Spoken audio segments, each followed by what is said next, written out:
E estamos de volta com o BBcast, seu podcast de automobilismo e outras nerds. No episódio de hoje vamos falar sobre a primeira corrida da temporada 2024 da Fórmula 1. E aqui comigo está a Débora Samuel. Bem-vinda, Débora. Olá, amigos, sejam bem-vindos a mais este episódio do BBcast. E é isso, né? O Verstappen começou ganhando.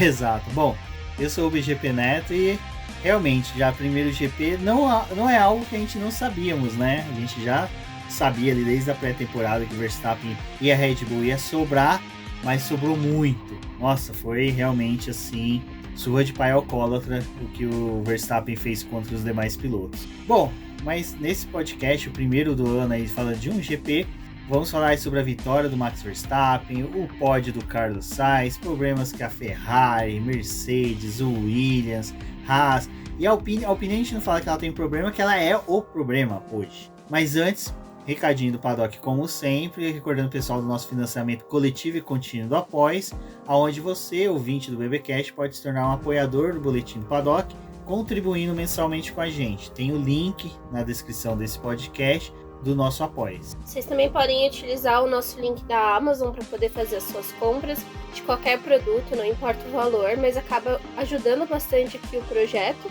E lembrando que nesse mês também é um mês que a Amazon faz algumas promoções, e aí é bem legal se você é membro do Prime, consegue aproveitar essas promoções e a gente também acaba recebendo uma comissão. Então nenhum valor vai ser acrescentado no final da sua compra, mas sempre que você fizer a compra e utilizar o nosso link, você vai estar ajudando o BP. Exatamente. E para finalizar, recordando que não pode auxiliar a gente financeiramente, compartilhando e curtindo nossas postagens, você também auxilia o Boletim do Paddock a poder ter mais relevância nas plataformas digitais e assim alcançar um público maior.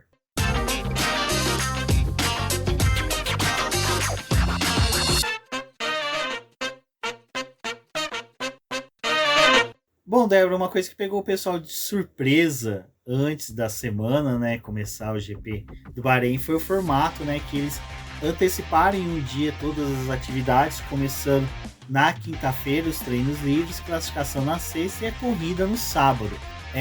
Isso vai ser tanto para o GP do Bahrein como para o próximo GP também. Da Arábia Saudita, obrigado.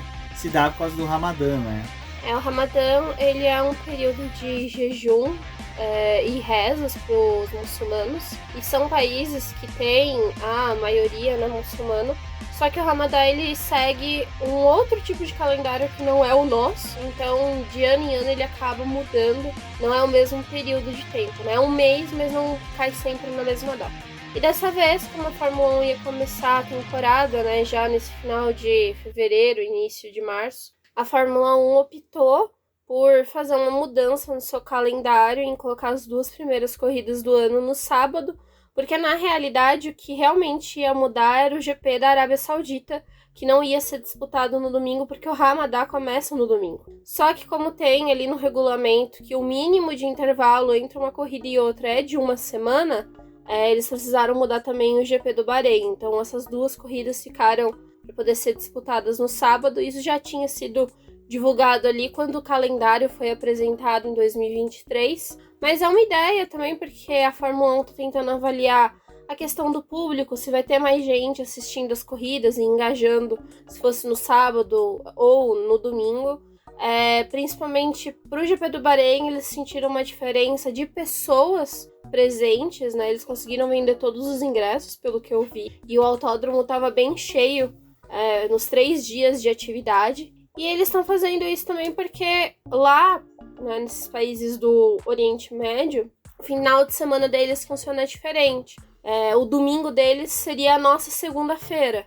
Então, para eles fica muito complicado, né, participar de eventos esportivos se eles acontecem no domingo, como acontece aqui no Ocidente, né? Então, também é uma forma da Fórmula 1 lidar aí com esse calendário e com as demandas do local para poder transferir a corrida para o sábado. E pode ser algo que a gente vai ver sendo repetido no calendário de 2025. E também é um material de estudo aí para a Fórmula 1 para ver se algumas etapas compensa colocar no sábado. Eu acho bem legal. Antigamente, ali nos anos 80, tinha até mesmo uma efeméride que tem, que Nelson Piquet não conquistou nenhum título dele no domingo, mas apesar que foi no sábado por causa de classificação, cara, esquece a efeméride que envolveu o Nelson. Mas é legal porque tem esse formato. Eu gostei, particularmente, eu achei bem legal. Perdi, assim, muita coisa, principalmente dos treinos livres, que normalmente quando é na sexta-feira, então a gente ainda consegue encaixar ali e assistir um pouco, mesmo estando no trabalho, acompanhar o que está acontecendo. TL3 e o classificação sendo no sábado, a gente ainda assiste o TL3 e assiste a classificação, no caso eu, né? Então eu consigo pegar um pouco mais de informação. Mas nesse realmente eu só assistia trechos da classificação e a corrida.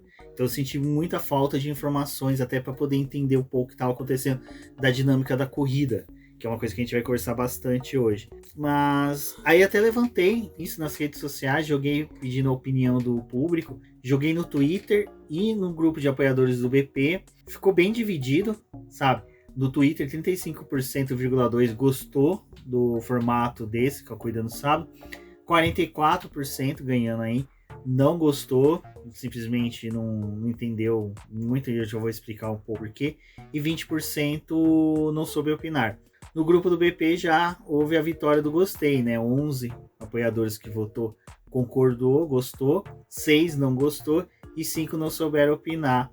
E o sétimo, que seria um dos que não votou foi o Celano, porque ele não entendia muito bem, porque ele pedia voto auditável de papel. Mas das comentários que eu vi referente ao gostar, não gostar, quem gostou foi mais ou menos dentro daquilo que eu e a Débora gostamos, que é você já, tipo, agora é sábado de noite, a gente já tá gravando o podcast que seria gravado no domingo, a gente já vai matar tudo que é do final de semana hoje no sábado, então a gente já vai ter o domingo para descansar livre. Então isso para nós é muito bom.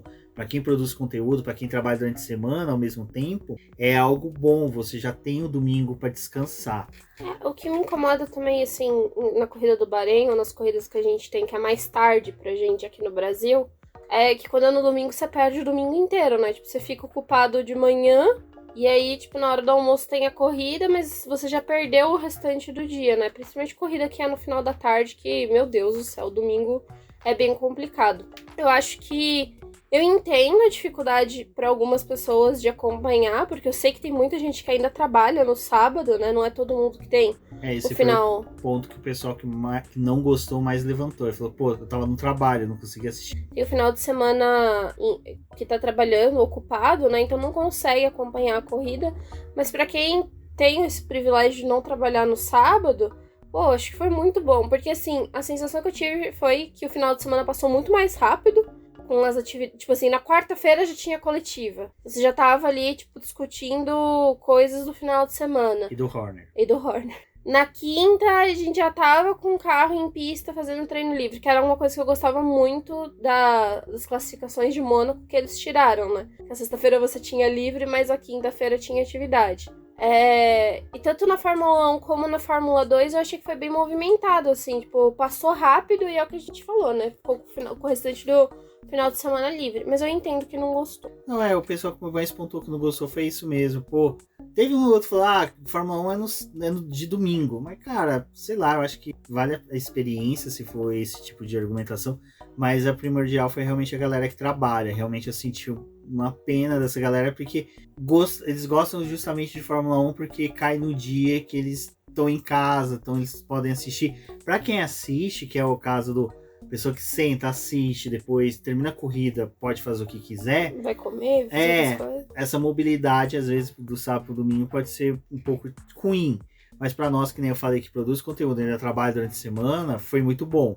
Eu acho que foi isso. Aí fale, comente com a gente o que você achou, querido ouvinte, o que você acha. Talvez também esperar o próximo final de semana para ter uma opinião mais concreta, que também eu vou lançar de novo as enquetes para poder ver se há alguma diferença sobre isso. Bom, agora a gente vai para a classificação que aconteceu na sexta-feira.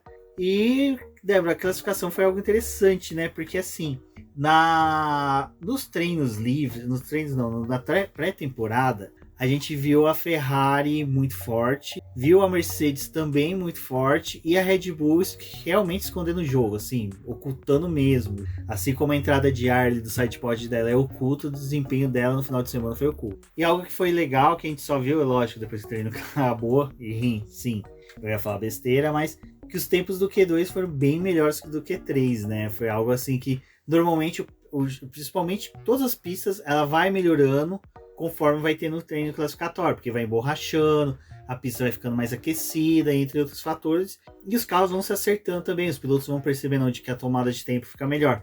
Mas no Bahrein é o contrário, né? Foi totalmente oposto. O Q2, até o tempo do Leclerc do Q2 foi bem melhor que o do Verstappen no Q3, ou seja, o tempo do Leclerc do Q2 seria a pole, a volta mais rápida da classificação. E nem o Leclerc nem o Sainz conseguiram repetir, né, também a volta. Mas no Bahrein acontece um pouco disso porque como a classificação é feita ali do entardecer para a noite, a temperatura vai caindo, né? E assim, na pré-temporada, com diferença de poucos dias da pré-temporada pro início do campeonato no Bahrein, as temperaturas começaram a cair mais do que estava caindo na pré-temporada. Ainda assim, quando eles estavam fazendo aquela sessão ali no final do dia, analisando os carros, a pista ainda estava bem quente. Mas agora nesse GP não aconteceu isso. E pro Q3 a pista já estava mais fria, né, também. Mas é um circuito bem complicado, porque tanto a rajada de vento acaba atrapalhando bastante os carros, como com essas rajadas entra areia na pista, né? Isso também dificulta o pessoal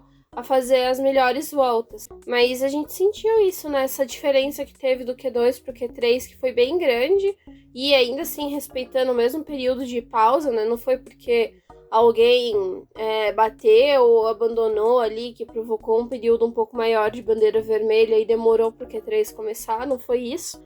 Chamou a atenção o fato realmente da volta do Leclerc ter sido bem melhor no Q2 do que foi no Q3. Exato. E aí, a gente, na classificação, a gente não vai passar ponto a ponto, piloto por piloto, mas a gente vai trazer alguns aqui que vai ajudar a nos construir o que vai ser debatido hoje, que nem um exemplo foi o Yuki Tsunoda, né, que conseguiu se classificar à frente do Daniel Ricciardo. Para quem assistiu aí o Drive to Survive antes da temporada, viu que um dos interesses da Red Bull é de sim trazer o Ricciardo para 2025. Então a gente pode até afirmar que o Pérez não é o piloto que vai ter o contrato renovado, dificilmente. A ideia é trazer o Ricciardo, e que o Ricciardo ele teria que mostrar um desempenho muito superior ao Tsunoda, mas já na classificação o Tsunoda se classificou em 11º e o Ricciardo em 14º. A gente já viu essa diferença aí, né, na Racing. É interessante porque na pré-temporada os dois estavam passando ali um feedback muito semelhante do carro, e na primeira classificação do ano teve essa diferença aí dos dois. Acho que chamou a atenção pelo fato disso, né? E na realidade, acho que dos anos que a gente vê o Tsunoda na equipe, né, na AlphaTauri, existe uma má vontade com o Tsunoda até da própria equipe, assim, tipo, quando o De Vries trouxe, né, veio pra AlphaTauri, o pessoal depositava muito esse negócio, tipo, ele ia acertar o carro, ele ia ser o primeiro piloto, tomou a chave de braço do Tsunoda. E depois, com o Ricardo ali na equipe, tipo, o Ricardo pontuou, mas teve desempenhos melhores do Tsunoda em algumas etapas. Aqui, pelo fato de ele não ter pontuado com a AlphaTauri, fica aquela coisa, tipo, mas o que manda é os pontos. Mas o Tsunoda, no ano de 2023, ele teve uma temporada bem regular, com vários resultados, assim, tipo, que apesar da equipe não estar pontuando, ele tava indo bem. E aí, tipo, assim, a gente sabe que tem uma preferência pelo Ricardo, e eu acho que, olhando ali pra academia, né, eles estão tentando de novo reestabelecer ali uma forma de você ter bons pilotos na academia, o que não parece que tá sendo muito bom na Racing Bulls, né, na realidade. Mas enfim. Nem na base dela, né? Os pilotos que estão na F2, F3 não são. Mudou muita coisa, né? Eles mandaram bastante piloto embora. Alguns aí que estão até se dando melhor em outras academias de piloto agora, nesse início de temporada. Mas é isso, né? Ainda tem aquela coisa de talvez inflar um pouco os resultados do Ricardo para que se justifique a possibilidade dele guiar no lugar do Pérez. O que eu vi bastante pessoal comentando é que isso daí foi muito mais para no final do ano falar, o Ricardo terminou mais corridas à sua frente, Tsunoda, por isso que ele vai para a Red Bull. Bom, e da classificação ainda temos que comentar um pouco que o Hulk, né, chegou no Q3, mais uma vez o Hülkenberg conseguindo extrair o melhor do carro da Haas, mas também é aquela situação, né? Chega no Q3, aí faz uma volta tão boa, faz uma volta só pra poder abrir o tempo e fechar. Não tem muito também como ele fazer volta boa, porque ele queima mais pneu do que os outros, então, né? Mas é um destaque porque o Hülkenberg largou em 10º e o Magnussen em 15º, né? A Haas, que até o chefe de equipe falou que eles iam figurar no fim do grid. Quem esteve no fim do grid da classificação, eliminados no Q3, foi os 2 pilotos da Alpine, que realmente aí se confirma que o carro da Alpine é o pior do grid, é uma draga, nossa, um carro horrível, sabe? Então, não tem parabéns desempenho aos nenhum, não tem envolvidos. ritmo. E ainda hoje se confirmou, né, que os designers, os projetistas da equipe Alpine que fizeram esse carro já foram demitidos até ali. Foram demitidos não, eles se retiraram. Eles se retiraram na pré-temporada e vão permanecer somente até abril, e depois de abril Deus que cuide da equipe. Aí você, meu querido ouvinte, que segue o Boletim do Paddock, viu que a gente falou, não foquem na Alpine e na Fórmula 1, assistam EC. Não assistam também o EC. Não assistam EC também, porque nem na WEC eles conseguiram. A Alpine foi realmente de arrasta pra cima, mas já era esperado, né, gente? Tipo, com todas as trocas, com ninguém firmando ali na equipe, já teve uma debandada de funcionários ano passado e vai ter outra agora, de gente realmente saindo de lá. E aí, depois, no final das contas, a gente vê que o Alan Prost estava completamente correto de ter vazado de lá. Tipo, ele foi o anúncio de que o negócio estava afundando e que, assim, se ninguém tomar nenhuma providência, a equipe vai continuar cada vez pior. E é um reflexo muito grande do carro. Realmente aí foi Nossa, foi horrível. Mas a gente vai comentar um pouco mais sobre o Alpine na corrida. Demais comentários seria a McLaren, que conseguiu chegar com os 2 carros no Q3, algo que o ano passado ela não conseguiu. Ano passado a McLaren estava com a performance da Alpine, mas ao contrário da Alpine, da McLaren, eu não vejo a Alpine conseguindo evoluir que a McLaren evoluiu ano passado. Então, para a McLaren foi bom conseguir os 2 carros no Q3. E tivemos uma pole do Max Verstappen, que, como a gente falou, simplesmente já era esperado e destruiu toda a concorrência. Bom, Débora, acho que esse vai ser o primeiro podcast de muito tempo que a gente vai comentar um pouco sobre o desempenho do Max Verstappen, porque analisando o desempenho do Max Verstappen nessa corrida, a gente consegue falar um pouco também dos demais carros, dos demais pilotos, porque simplesmente foi muito destoante o que o Max Verstappen fez em pista, por causa que ele simplesmente meteu 22 segundos em cima do Pérez. Eu concordo com o pessoal que viu que o Max Verstappen não extraiu 100% do desempenho do carro. Ele ia ter colocado no modo economia de energia, modo avião do volante e só guiado com o bracinho para fora, porque, sabe, a gente não viu ele reclamar de nada, não viu ele perguntar de estratégia com a equipe, rebater, sabe? Então, assim, foi algo que realmente me chamou a atenção. Foi o fato do Max Verstappen não extrair o máximo do carro, e eu acho que esses 22 segundos foi pouco. Eu não sei se não extraiu completamente o desempenho do carro. Porque assim, quando a corrida começou, que logo ele já foi abrindo uma vantagem pro segundo colocado, eu até falei, eu acho que ele vai terminar a corrida com uns 20 segundos de vantagem. E de fato foi isso que aconteceu, né? Foram 22 segundos. Eu acho que ele tem uma performance muito tranquila no carro da Red Bull. Foi o que eu até tava falando lá no grupo do BP. Eu acho que se o carro fosse guiado por um qualquer, tipo, 2 pilotos no nível do Pérez, a gente ainda ia ter uma disputa. Por mais que o Pérez tenha terminado na segunda posição ali, tipo, o Carlos ainda tentou chegar perto deles, esperavam ter uma performance um pouco melhor. O problema é que não tem como brigar com o Verstappen e com o carro que ele tem. Porque foi o que ele realmente falou, né? Ele e o carro são um só. E é por isso que ele consegue extrair tanto do carro. Mas, assim, óbvio que eu acho que pra ele não foi uma corrida que ele teve muito esforço de precisar tirar muito do carro. Tipo, foi mais uma coisa assim, controlado, os outros carros não conseguem chegar porque eles não têm esse mesmo ritmo, então ele pode manter uma distância confortável. Mas eu acho que é isso mesmo, sabe? Tipo, é a diferença que tem dele com esse carro. Ele é muito superior ao restante do grid. Eu acho que o conjunto realmente é perfeito. O carro da Red Bull não estraga pneu, não consome pneu como os demais. Eu uso dizer que eu acho que até o Adrian Newey já fez carros assim, né? Carros que eram absolutos, carros que eram perfeitos ao extremo. Se a gente pegar desde a época ali da Williams, quando ele construiu os carros que eram de outro mundo, como dizia Ayrton Senna, ele já fazia carros que realmente, assim, independente do piloto, se a gente parar para pensar, no Nigel Mansell, era esse piloto mediano que você falou. A gente tem muito uma paixão, vamos pôr assim, pelo Nigel Mansell, pelo Leão, mas o Nigel Mansell não era um piloto, sabe, cerebral, um piloto extraordinário como é Lewis Hamilton, como foi Ayrton Senna, Schumacher, Vettel, como está sendo o Verstappen. Ele, para mim, era um piloto mediano. Então, assim, você vê que ele foi campeão. Então, assim, o Adrian Newey já constrói um carro que, independente da capacidade do piloto, ele consegue entregar. Aí você tem o Verstappen, que é eu vou chamar ele de moleque, mas com todo respeito, ele é um moleque que foi moldado nas fornalhas do inferno da família Verstappen para ser um piloto de Fórmula 1. Então ele é aquele cara, para quem é dos anos 90 que assistia na Record, Soldado Universal, era daquele jeito, era o cara que era frio, calculista, que não importava o que estava acontecendo em volta, ele tem um foco, ele vai fazer aquilo que precisa. Então ele até nessa parte psicológica dele, ele é muito superior aos demais pilotos. Então, dito isso, eu acho que realmente vai ser imbatível atingir o Verstappen esse ano, mais do que foi o ano passado. Eu acho que esse ano o Verstappen vai conseguir sim chegar a mais de 20 vitórias na temporada, que até o próximo item da nossa pauta, que é o impacto do resultado da disputa pelo Campeonato Mundial de Fórmula 1, aonde que eu acredito que, cara, não vai ter disputa. Tipo assim, vai ser, vamos ver quem que vai ser o vice. É engraçado que no episódio que a gente fez a pré-temporada, a gente achava que alguém ia poder ganhar alguma corrida, né? Mas agora... Agora tá tudo destruído, nossos sonhos estão em frangalhos. Não, e ano passado eu ainda tinha certeza, assim, que tipo Singapura ou pelo menos São Paulo a gente ia ter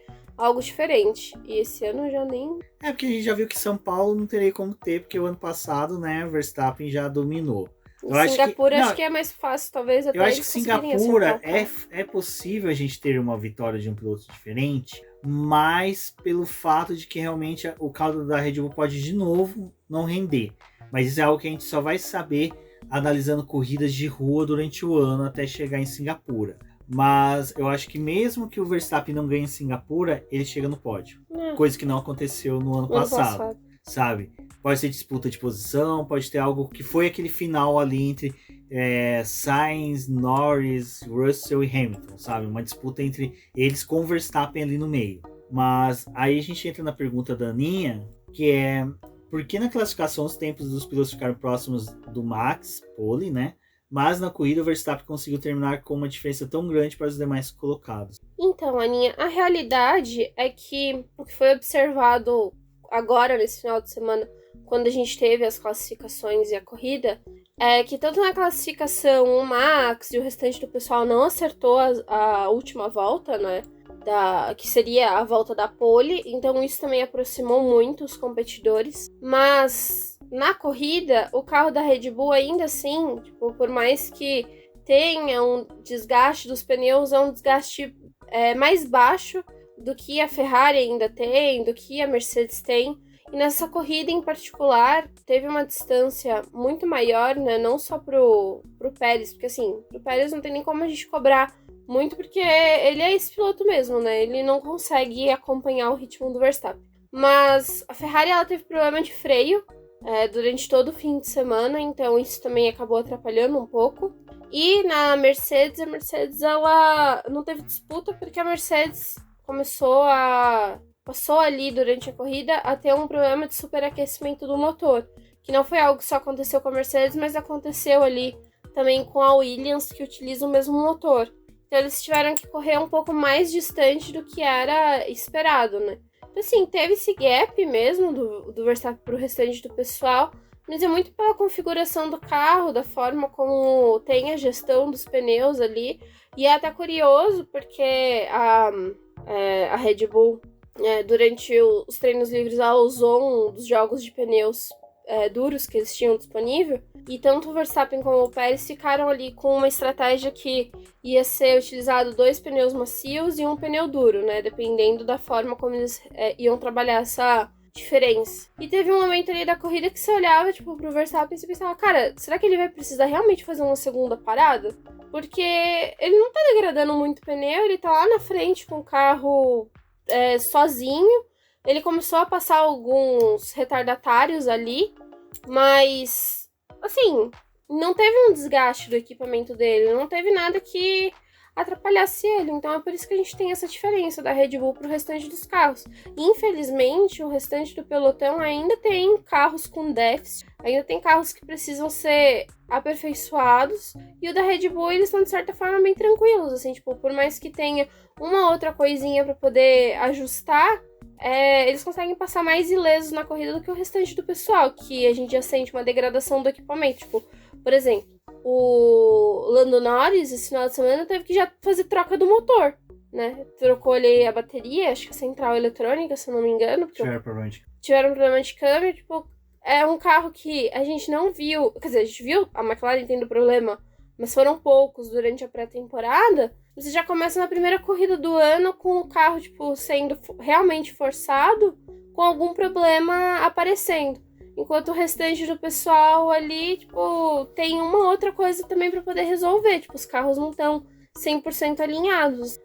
O motor talvez agora comece a dar sinais já de que tem algum desgaste, algum déficit, né? Que foi algo que na pré-temporada chamou a nossa atenção por não ter tido quebra dos motores, mas pode ter sido algo bem, assim, na superfície que a gente viu, né? Porque agora que os carros vão ser realmente exigidos nas corridas, que você tem um ritmo de classificação e o ritmo de corrida para poder avaliar, talvez esses carros já estão tão pesados e o motor tá tão defasado do que deveria ser, que essas peças vão realmente desgastar. Então ali o que parecia uma loucura, tipo, você ter 4 motores disponíveis no ano, não vai ser uma loucura mais. Exato, e vai lembrar que a Red Bull teve sim um problema esse final de semana, que foi um problema no rádio. O volume estava baixo demais, os pilotos não estavam conseguindo ouvir. Oh, tadinhos. Ou seja, a Red Bull tá no momento daquele assim do...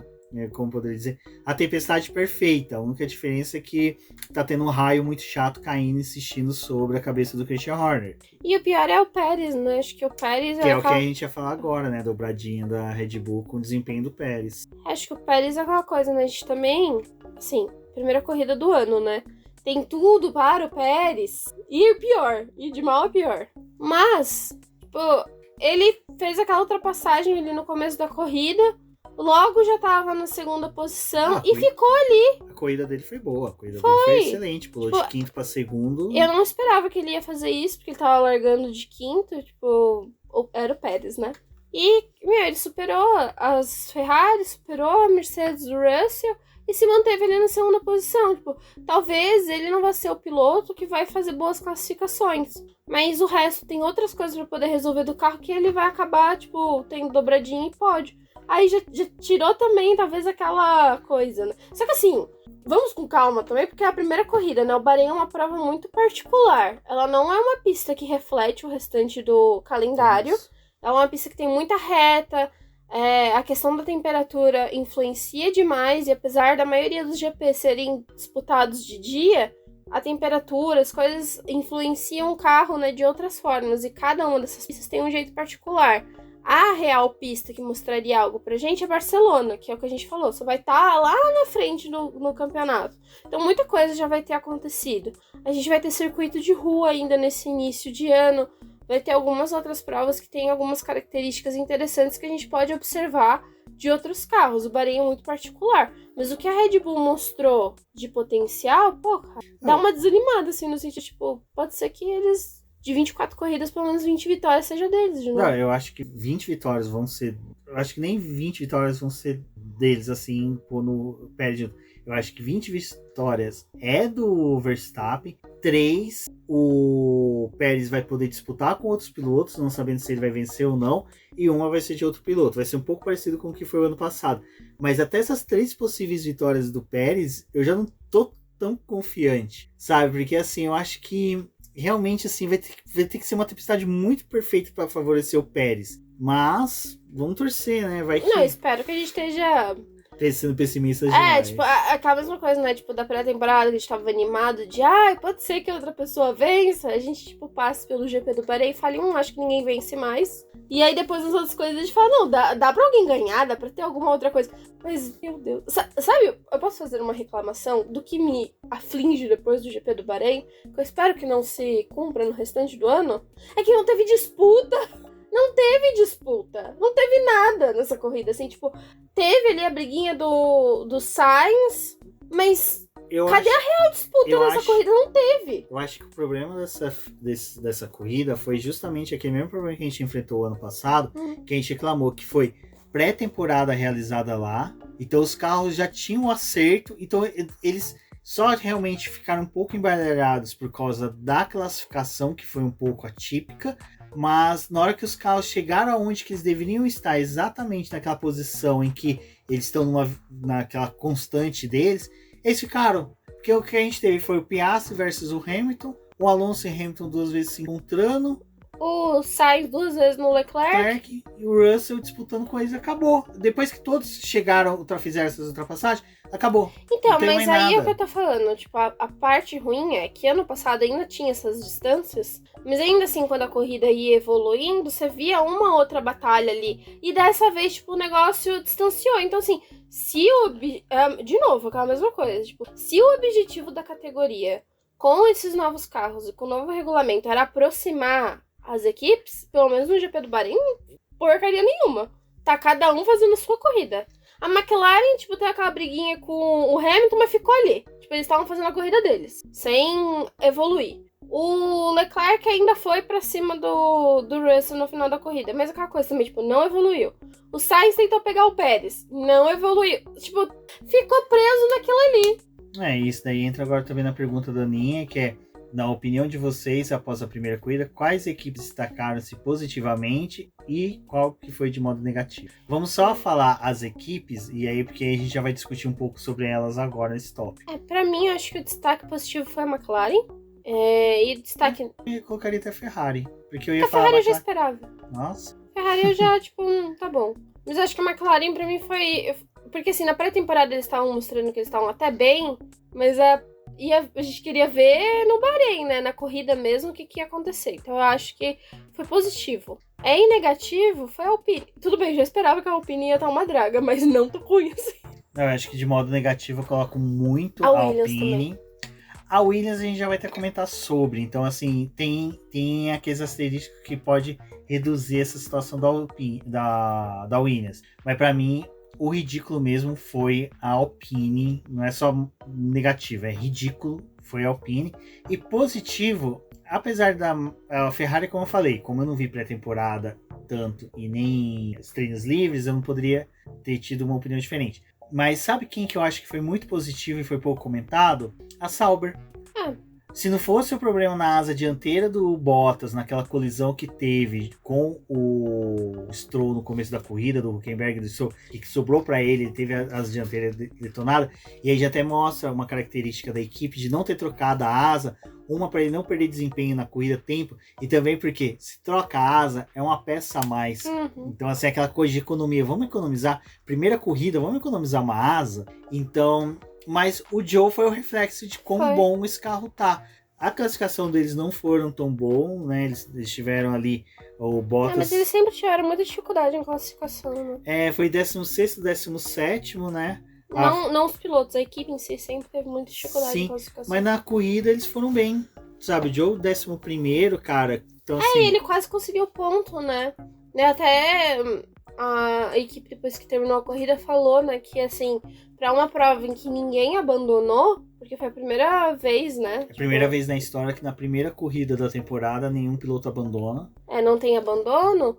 E olha que o Sargent tentou. Ele tentou.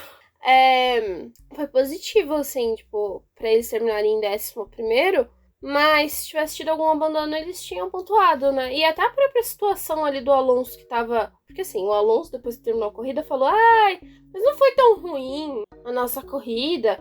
A gente tava ali dentro do que tava esperado mesmo, né? Os dois carros pontuaram. O Stroll teve todo aquele furdunço no começo da corrida, recuperou a prova e terminou na zona de pontuação. Mas se não fosse os dois carros da Aston Martin pontuando, era um carro da Sauber. Até essa recuperação do Stroll ficou apagada, né? De último para 10º lugar ficou apagadíssimo. Aliás, as imagens... Outra crítica que eu tenho que fazer da Fórmula 1, as imagens também, desde o ano passado já tava... Tipo, eles perdem muita coisa que tá acontecendo e recuperam umas coisas nada a ver. Tipo, eu acho que assim, tudo bem, o Stroll não é o piloto mais querido do universo, né? Mas foi uma corrida de recuperação. Exato. Então é isso, Aninha. E, lembrando, pessoal, é que eu sei que como sábado, até esse calendário, esse formato pegou muita gente de surpresa, muita gente perdeu, então a gente mandou questões pedindo perguntas, e como a Aninha já fica antenada ali no grupo de apoiadores, assim que a gente abriu a caixinha de perguntas, já mandou. Então, pessoal, para as próximas edições, mandem perguntas, participem. Quem é apoiador. A fazer a nossa pauta, né? Exato, quem é apoiador, o apoiador vai poder mandar a mensagem de áudio, que daí eu coloco no BBQ. E aí, falando dentro desse negócio de desempenhos ruins, a gente tem a Williams, como a Débora falou, que teve problemas com o volante. A gente comemorou tanto, né, que ela trocou aquele volante. Aí não foi o Vettel que fez, né? Trocou aquele volante que ela tinha em formato de borboleta para um volante mais tradicional, que mesmo assim eu achei ele muito feinho, né? Achei ele meio... mediano. Bem, bem fraquinho. Mas assim, quem sou eu para avaliar a qualidade do volante, né? Não sei nem como... Mas enfim... Não também tinha o botão do WhatsApp? Mas quem comprou também não soube avaliar a qualidade, né? Comprou na Shopee. Foi um volante da Shopee. Comprou o volante daquele filme lá da corrida. Qual? O das princesas, Detona Ralph. Que estavam precisando de um volante, entraram ali no eBay e compraram o primeiro volante, quer dizer, da Corrida dos Doces. Então, e aí o volante da Williams não deu certo. O Sargent, a gente até comentou sobre isso na hora que a gente estava assistindo, que ele teve problemas com o volante, aquela hora que ele saiu da pista, ele não conseguiu voltar porque não conseguia regular o carro pelo volante, porque o volante estava com defeito. Então até o carro do álbum, em determinado momento, o sistema que controla os freios no volante estava dando erro, então ele estava jogando muito, para quem não sabe ou nunca viu na Fórmula 1, o piloto ele consegue controlar se vai mais freio para as rodas da frente ou mais freio para as rodas de trás. Então ele pegou e começou a jogar muito freio para frente, o próprio volante. Então até a falha do Sargent possivelmente tenha acontecido por isso. Teve a perda de controle do carro por causa disso. Né? Exato. E outra coisa que aconteceu aí já com a Williams e com a Mercedes foi até o Toto Wolff que explicou na entrevista pós-corrida que o carro teve um problema de superaquecimento, porque como ele começou a ter falhas elétricas, principalmente mais acentuado no carro do Hamilton, por exemplo, na Mercedes, e também nos demais carros, e também um problema de refrigeração no carro, eletrônico.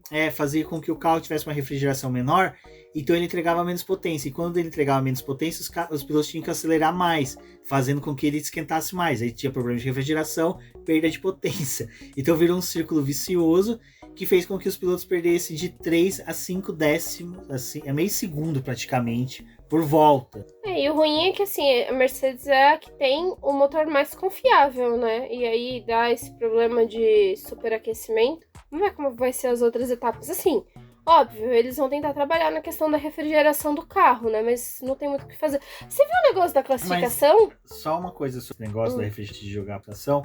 Uma coisa que o Toto falou que eles estão tranquilos porque os dois carros da McLaren e os dois da Aston Martin não teve problema nenhum. Então, provavelmente foi algo de configuração de software ou algo do tipo que as duas equipes erraram. Então, assim, realmente, isso pra mim eu fico feliz em saber disso, porque eu sei que, o Albon fez uma excelente corrida. O Albon, cara, o Sawaf deve estar muito feliz em ouvir isso, que eu tô tirando o chapéu e tô adorando o Albon. Principalmente da gente ver como ele trabalhou com o James ali no Drive to Survive. Na temporada 9 de Drive to Survive ele me conquistou. Ele conseguiu, assim, as críticas que ele teceu são as minhas. Exato. Então, muito legal esse ponto de você saber que a Mercedes vai poder entregar mais se eles corrigirem isso. Então, é o que o Toto falou. Vamos ver como é que vai ser a próxima corrida, que a gente vai já acertar. A gente já identificou as falhas e já consegue acertar para a próxima corrida. Então, tecnicamente, a gente vai ter 3 carros aí que vão poder entregar melhores resultados. Até o Hamilton, né, falou que a gente, com essa primeira corrida, já conseguiu identificar algumas coisas que pode melhorar no carro para poder ter um ganho durante a temporada. Assim, o Hamilton me parece que ele tá guiando no modo festa, né? Ele vai mudar. O que ele identificar de falhas, vão consertar no carro do Russell. No dele, ele que se vira. Mas ele tá bem assim, bem de boa. Vamos ver até quando vai durar essa paz, né? Mas é isso, tipo assim. Aí a Mercedes também a gente tem que levar pro lado em que eles estão 2 anos atrasados, né? Esse carro, tipo, o problema do Balsing, do Purposing que eles enfrentaram nesse começo de ano, é em decorrência de que eles não tiveram esse carro da forma como deveria ter sido construído, né? E agora mudou também o eixo da onde os pilotos estão posicionados dentro do carro, porque tiveram que fazer uma mudança do cockpit para poder se adequar a um novo modelo de carro. Então tem muita coisa para eles analisarem. Mas o que eu ia falar na questão de refrigeração, que eu lembrei agora da classificação, que a Alpine ela tá tão perdida, que a gente teve a classificação, né, e no Q1 chamaram um dos carros da Alpine para pesagem. E aí os mecânicos tava tipo, despreparadíssimo. E o carro, quando ele para, o carro de Fórmula 1, ele tem que ser refrigerado. E aí os caras da Red Bull foram levar as máquinas pra poder injetar no carro pro carro refrigerar, porque a Alpine não estava preparada. Não, pelo que eu vi, eles foram só pra refrigerar a parte do arrefecimento, né, dos radiadores, aquela parte de cima, mas eles não foram o pessoal suficiente para refrigerar os freios. E aí um dos freios começou a pegar fogo e como o box da Red Bull é mais próximo, os caras foram lá. Ajudar. Tá precisando, né? É complicado, cara. Nem os funcionários que tá lá querem trabalhar. Ai, cara, talvez a gente faz alguma coisa pra falar da Alpine, porque, assim, cara, é bem complicado. Assim. Já pediram uma vez pra gente fazer um episódio explicando todas as tretas de troca da Alpine. A gente pode providenciar em algum momento. Mas a Alpine, cara, ficou chafurdando no fim do grid. Até, assim, teve aquele momento em que a gente teve o desempenho individual dos pilotos, onde que o Ocon e o Gasly conseguiram avançar um pouco no grid. Mas é aquela manobra do golfinho. Vai, faz uma coisa engraçadinha e depois volta, sabe? Mano, os caras tomando pau de Haas, velho. Tomando pau do Bottas com a asa quebrada, velho. É um absurdo isso. Sargent tava andando na frente deles até ele errar. É um absurdo, cara. Mas teve gente aí também, né, que se assustou com o Bottas. A pessoa aí. Quem? Uma pessoa. O Leclerc. Aconteceu nem... Não foi ele que tava atrás e deu um erro e tava atrás do Bottas? Sim, ele errou a freada. Mas daí a gente já comenta sobre a Ferrari, porque a Haas também tava se arrastando pela pista, porque o Hülkenberg de 10º caiu lá pra fundo e esqueceu. Mas eu acho que essa corrida da Haas não dá nem pra poder dizer se sim ou se não. Tipo, se eles melhoraram... Assim, eu acho que em corrida melhoraram um pouquinho, porque o Magnussen conseguiu avançar. É que a corrida do Hülkenberg ficou toda prejudicada depois do que aconteceu no começo, né? Mas ele parou, teve que trocar a asa, não sei o que. Acho que a corrida... Mas aí que tá. Ele parou, trocou a asa, terminou em 16º. Não, foi uma corrida de recuperação boa. Foi uma corrida ok. Uma corrida que ninguém abandonou. Eu acho que assim, talvez eles tivessem até... Não sei se é a chance de pontuar, mas eles talvez tivessem a possibilidade de terminar onde o Joe terminou. Tipo, com a 11ª posição. A corrida do Joe foi... Não, foi boa, mas assim, pela condição do que a Haas tinha feito na classificação, talvez eles tivessem uma chance um pouco melhor. Mas não foi tão ruim. Eu acho que a Haas realmente, assim, talvez tenha progredido em questão de ritmo de corrida. Bom, e houve a famigerada batalha pelo pódio, né, Débora? Entre Carlos Sainz, Charles Leclerc e Russell. E de todos, assim, o que a gente menos contava que ia chegar no pódio foi o cara que chegou. O desempregado, o piloto que corre a temporada inteira com as guias de FGTS, seguro-desemprego debaixo do sovaco. Pra quem não sabe, você só pode levantar o seguro-desemprego FGTS se você não tiver empregado. Então ele tá andando ali não querendo utilizar, né? Mas se tiver que usar... Ai, cara, o Carlos acho que salvou um pouco, assim, tipo, uma parte da... A corrida foi salva por ele. A corrida dele foi muito boa. Não à toa foi o melhor em pista, né? E foi o piloto votado, né, do dia, né, o piloto do dia. E o desempenho dele, gente, ele foi pra cima, né? Tipo, ele teve um começo ali meio ruim, porque o Pérez pegou ele na largada. Mas ele até falou sobre isso na entrevista pós-corrida, que no começo da corrida ele não sabia exatamente como agir dentro da pista com o carro. Mas daí na hora que ele pegou uma tocada que ele soube que ele poderia gerenciar melhor os pneus naquele ritmo, ele pegou, e nem tanto que realmente ele foi muito constante durante a corrida. As voltas, tudo, né? Foi bem constante. Depois ele tem que pegar o Leclerc ali 2 vezes. E assim, achei também a atitude da Ferrari, porque o Leclerc estava realmente extremamente perdido na pista. Se eles sabiam que ele estava com um problema de freio... Na verdade, os dois estavam. Os dois estavam. O Sainz também falou que estava com problemas de freio, os mesmos que o Leclerc. Os mesmos que o Leclerc, mas o Sainz estava gerenciando melhor, né? Mas ali também foi um erro da Ferrari de ter... Gente, tipo, Leclerc, deixe ele passar, porque ele tá com o carro mais em condição. Então, assim, perdeu tempo na primeira batalha e perdeu tempo na segunda, porque, de novo, quando ele fez a troca, voltou atrás do Leclerc. Tinha algumas coisas que poderiam ter sido evitadas. Se o ritmo do Carlos estava melhor, a Ferrari tinha que ter priorizado ele, gente. Desculpa, assim, por mais que seja o piloto que foi mandado embora, é questão de ponto. E ele tava com chance de brigar pelo pódio. E agora vai ter um comentário que casa um pouco com o que aconteceu com o Tsunoda e com o Ricciardo, que ali sim era um momento de ordem de equipe para inversão de posição, porque você tinha chance de ter o Carlos disputando o segundo lugar e o Leclerc teria mais chance, sem precisar se defender do Carlos, de talvez ficar atrás do Carlos mais próximo para utilizar a DRS e assim atrasar um pouco a chegada do Pérez. Então, o que me incomoda também é a mesma coisa que eu já falei em outros podcasts aqui.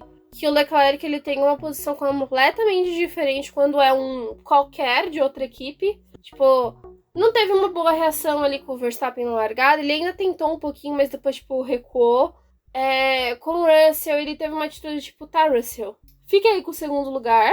E aí, quando chegou na vez do Carlos, que, tipo, ele tava com o freio pior naquela situação, ele resolveu brigar com o Carlos, tipo, atrasar o Carlos. Tá, eu sei que o teu companheiro de equipe é o seu maior adversário, mas, pô, cara, tipo, você não reage com os outros e reage com o teu companheiro de equipe. Ai, olha, me dá preguiça. Foi isso, acho que foi. Tá faltando o discurso do Enzo Ferrari pra mim. Nossa, mesmo, gente, assistam o filme Ferrari, é muito bom mesmo. E tem um momento que tem um discurso do Enzo Ferrari pros pilotos dele, que se por algum acaso os pilotos, mais o Leclerc assistisse aquilo na sala de cinema, ele ia tocar foi pra mim isso aqui, É bem atual o discurso do Enzo. Bom, seguindo agora, a gente teve o destaque do Sainz, né? Que, cara, mereceu o pódio mais do que ninguém. Foi sensacional. Eu acho que assim, é muito bom ver um piloto que tá aguerrido, independente de saber se vai ter contrato ou não pro ano seguinte. Ele quer mostrar, né? Ele realmente quer mostrar que ele tem que ficar na Fórmula 1. E ali, se você parar pra pensar, ele disputou posição até com um possível futuro companheiro, né? Que foi o Russell. Então, assim, cara... E aí que entra naquilo que a gente falou também do Ricciardo, dele tá sendo preterido para poder ficar na vaga do Pérez. O quanto que o Sainz estando no mercado não é melhor? Porque, por mais que seja, o Ricciardo é um bom piloto, mas o Sainz, ele ainda tá naquela situação em que ele tá disputando posição constantemente por pontos e pelo pódio. Então, assim, não é que ele tá disputando para chegar no 12ª posição. Não, ele tá disputando para chegar na 3ª posição, no pódio. Então, o quanto que isso é mais importante para até a mentalidade do piloto que vai chegar na tua equipe, do que um piloto que tá lá chafurdando, disputando posição com uma Haas. E acho que na corrida do Russell, assim, eles começaram a prova com aquela vontade de ter um pódio, né? Eles estavam ali naquela coisa, mas de novo, tipo assim, custou um pouco a performance do Russell pelo erro.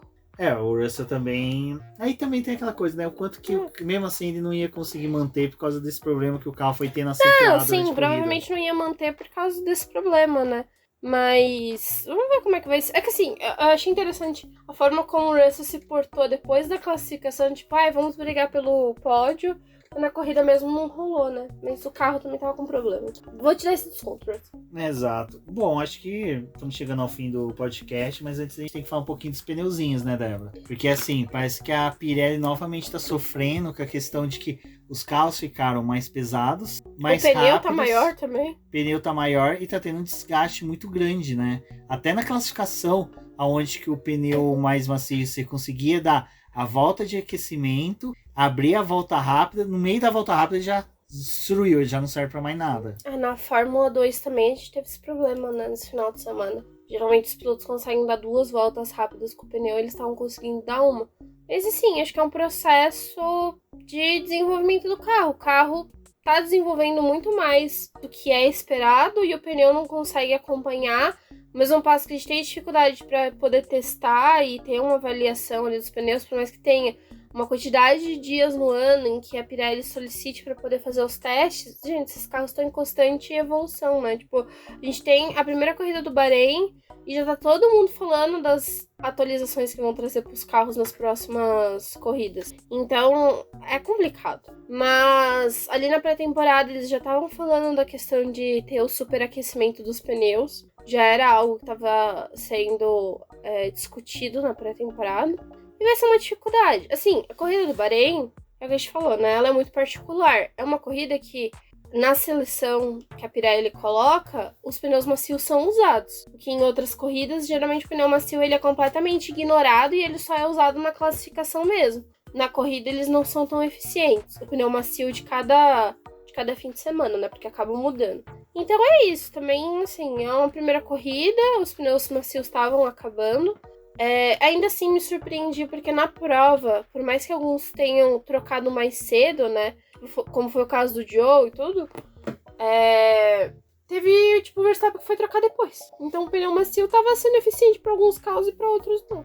Bom, e agora a gente tem que comentar só um pouquinho, né, Débora, da comparativa do que foi o 2023 com 2024, porque na primeira prova também do ano passado foi no Bahrein, pós pré-temporada realizada no mesmo circuito, e a gente teve situações como a gente comentou agora há pouco, a McLaren que não pontuou, né, então assim, é uma expectativa boa pro time inglês, e a Aston Martin que foi pódio, e simplesmente esse ano os dois carros estiveram brigando para permanecer, né, no top 10, lembrando que assim, uma coisa que eu analisei pós-corrida foi os 10 primeiros lugares, tirando o Verstappen que estava em outro mundo, mas Sainz e Pérez que estavam num ritmo bom, todos atrás estavam num ritmo horrível, horrível, era assim, tipo, não era que eles estavam num ritmo de estamos aqui, estamos confortáveis. Não, eles estavam num ritmo horrível. Você olhava assim os tempos deles, as voltas deles, não tinha um desenvolvimento, não tinha um progresso no que eles estavam fazendo em pista. E isso pra mim é o mais preocupante pro resto do ano.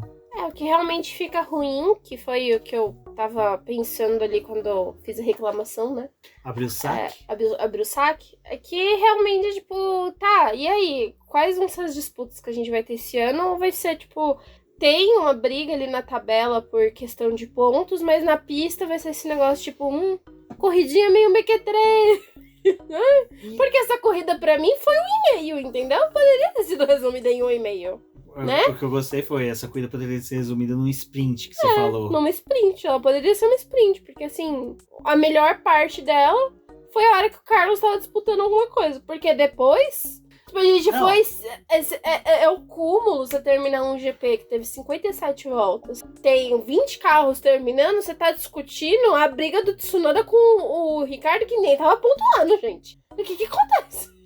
Acontece na Fórmula 1 ultimamente. E é isso, tipo, a McLaren terminou na zona de pontuação, foi ótimo, comparado com o passado, muito bom. Pra quem é torcedor da McLaren deve ter ficado feliz que a equipe terminou com os dois carros nos pontos, o desempenho do Norris e do Piastri estão parecidos, mas tá aí a disputa em pista. Tipo, teve uma disputinha ali com o Hamilton, mas não foi nada, tipo, nossa, olha que disputa, que negócio que foi mantido por várias voltas, foi só um negócio, sabe? Então, é meio preocupante, e nessa corrida tava meio todo mundo assim, tipo, não teve muito esforço, né? Não teve muito esforço pra poder pontuar também. Porque a Alpine, ela tava ali, tipo, caindo. O único que, né, a gente não gosta muito do Stroll, mas o único que se esforçou foi o Stroll esse final de semana. Queria dar orgulho para o pai dele que paga os seus boletos. Porque o pai dele é uma pessoa orgulhosa do Stroll. E assim, admiro muito. Olha, eu tenho pai, mas um pai orgulhoso como o Stroll tem, eu não tenho. Entendeu? Isso daí me dá um gatilho. E aí foi lá, deu orgulho pro pai dele. Foi buscar os pontos, batalhou. Não, ele chegou atrás do Alonso, que é o mínimo. Cara, ele fez o que a gente tanto exigia dele. Como se a gente exigia alguma coisa dele, alguma coisa na vida. Não, porque nem o pai dele exige, né? Deixou bem claro no George. Ele fez exatamente aquilo que a gente sempre falou, que era crítica. O cara tem que andar próximo ao Alonso. Ele chegou ao próximo ao Alonso, acabou, pronto. Eu acho que o problema dele foi a classificação, que foi o problema de todo mundo. De todo mundo. Tirando o Verstappen, mas todo mundo teve problema na classificação. Até o Verstappen. Na classificação foi pole, mas... Teve problemas. Ai, pessoal, é isso. Essa semana tem o GP da Arábia Saudita. Se nada explodir lá, vamos seguir para essa corrida. Eu espero que seja uma corrida melhor. Porque, assim, é uma pista de rua. É uma pista rápida que eu não gosto. Foi o Pérez que ganhou ano passado, não gosto. Acho que foi o Pérez. Não é uma pista que eu gosto, não. É uma pista que eu assisto e fico pensando, será que alguém vai bater muito forte aqui? Porque... é um circuito que não deveria ter sido regulamentado, não é mesmo? Olha só como é a dona Fórmula 1. Mas, fica aquele questionamento, vai ter problemas de bueiro? Porque no Bahrein tivemos problemas de bueiro na pré-temporada. Vamos ter qual o problema na pista da faca? Não sei. Ela tem um formato de faca. Talvez até mesmo de uma pazinha de margarina. Mas é isso, sabe? Quero ver o que vai acontecer. Porque se for esse desespero que foi o Bahrein... Tá, dá pra resumir as corridas no sprint. Ano passado a gente fez. Quais notas que você dá pra esse? Um 6 bem sofrido. Eu vou dar um 5. Eu vou deixar na média. Um 6, acho. A gente tem que começar a anotar as notas pra gente fazer uma média no final do ano. Vamos. Né? Anota aí. Agora não, depois eu anoto. Você Tá, falou ok. 5, eu falei 6. Deixa eu anotar aqui, deixa eu pegar a caneta. Então anota, meu querido. A gente tem que fazer... Fazer uma tabelinha pra gente É. ver. Beleza. Não pode ter o jogo da Mega. Mas é isso, gente. E qual que é a sua expectativa pra próxima corrida? Tristeza? Desespero? Eu espero que seja uma corrida melhor, assim, tipo, que por eles não terem dado, né, várias voltas no mesmo circuito em um espaço pequeniníssimo de tempo, a gente tem uma corrida melhor. Que, acho que assim, pelo menos é uma pista que, pô, pode ter batida na classificação, pode ter, né, tipo, também toque durante a corrida, porque não tem lá muito espaço, é uma pista muito veloz. Espero que a gente possa ver algumas outras coisas. E que, de fato, o pessoal vá pra correr. Porque se for pra poder ficar andando igual o kart indoor de rico, não sei se vai funcionar esse ano, entendeu? Que eu estava naquela expectativa, assim, da pré-temporada de, oh, Deus, acho que esse ano a gente pode ter pelo menos uma disputa entre Mercedes, Ferrari e McLaren. Era o mínimo que eu queria, porque a Red Bull já não tava nem colocando nessa equação. E assim, se for pra eles ficarem se encontrando na pista de uma forma xoxa, que nem um chuchu mal cozido, ah, não. Olha, 24 corridas vai ser sofrido. 24 corridas de chuchu, vai ser foda. Eu começaria a trabalhar com sprint, entendeu? Se quiser até, bota o formato da Stock Car. Inverte. Começa a inverter. Eu não sou a favor de inverter, mas começa. Entendeu? Começa a fazer algo que a gente, tipo, tenha vontade de assistir. Porque no sábado eu tive vontade de assistir, porque era no sábado. Entendeu? Mas quando... Sempre a primeira corrida do ano foi o que eu falei. Eu fico muito animada. Eu fico, nossa, é a primeira classificação. É a primeira corrida. Eu acordo feliz, igual a Cinderela, sabe? Os passarinhos cantando. Os ratos arrumando as minhas coisas, entendeu? Eu fico assim. Aí depois que acabou o sábado, eu fiquei... como se eu estivesse assistindo um episódio ruim de Doctor Who, entendeu? Não gostei. Exato. Bom, pessoal, eu sou o BGP Neto. Tô com medo das reações da Débora e prosseguimento das nossas vidas. Mas eu recomendo vocês a ouvirem, compartilhar, acompanharem o BP nesse Ano que seguinte. semana que vem. Ano que vem eu vou estar mais feliz mesmo. Ano que vem. Eu falo, cara, esse ano é o purgatório. Ai, muito triste. A gente só tá esperando o paraíso, que é quando o Hamilton vai pra Ferrari. Até na abertura lá da Fórmula 1, tá todo mundo só esperando o Hamilton vestir vermelho. Porque não tem uma alma que tá genuinamente feliz naquela abertura. Você tem ideia que você assiste a abertura da Fórmula 1 e ela não te convence que você vai ser feliz? 2024 desse jeito. Troca, por mim, já estaríamos preparando os carros para 2025 para Hamilton na Ferrari, porque o Verstappen vai ganhar o título. Só não sabemos se vai ser na Hungria ou na Bélgica. Eu acho que vai ser na Hungria. Bom, eu fico por aqui. Um forte abraço e até a próxima. Até a próxima.